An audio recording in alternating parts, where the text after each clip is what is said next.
ত্রিপুরা তপশিলি জাতি সমন্বয় সমিতি সাহায্য করার জন্য আমি ভলান্টিয়ার্স কমদেরকে অনুরোধ করব।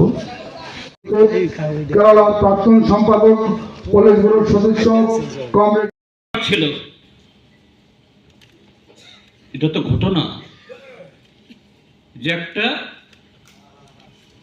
ভিন্ন দলের সরকার যদি কোনো রাজ্যে হয় আর কেন্দ্রের সরকারটা যদি অন্য দলের সরকার হয়, তার কাছে 1 টাকা হোক বা লাখ টাকা বা কোটি টাকা সবকিছুই আমাদের খুবই অনুনয় বিনয় করে আমাদের চাইতে হয়।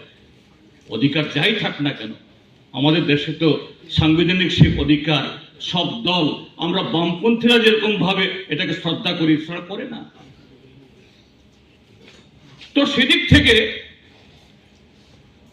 এরা একটা কথা বলে, ডাবল ইঞ্জিনের সরকার। দিল্লি যে দলের সরকার, রাজ্যে সে দলের সরকার হয় যদি হয়, তাইলে আমাদের দাবি দাওয়া চাইতে, আমাদের আবদার জানাতে সহজতর হবে। একটা দিক তো ঠিক, আমরা যখন ত্রিপুরা যে সরকার চালাতাম, আমরা যারা মন্ত্রী সাংসদ ছিলাম, এ রাজ্যের ন্যায্য কিছু চাইতে,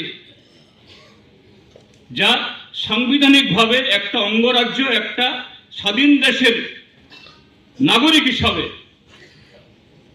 আমাদের অধিকার। উত্তরপ্রদেশ, বিহারের মানুষের যদি অধিকার হয়, এটা ত্রিপুরার যে মানুষের অধিকার।